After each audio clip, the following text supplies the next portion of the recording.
In this video, I'm going to show you how to change text size in Photopea.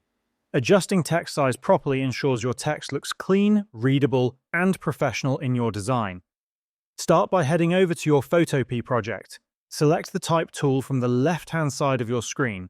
Click anywhere on the canvas and type your text. Once the text is placed, there are two reliable ways to change its size. The first method is by using the Move tool.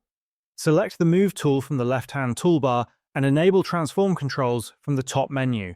You will now see handles around your text that allow you to scale it up or down by dragging. While this method is quick, scaling text too much this way can sometimes cause the edges to appear rough or less sharp. For more precise and cleaner results, double-click on your text to select it properly.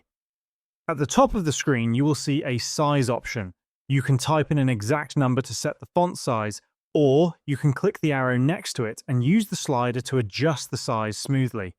This method keeps the text crisp and maintains quality.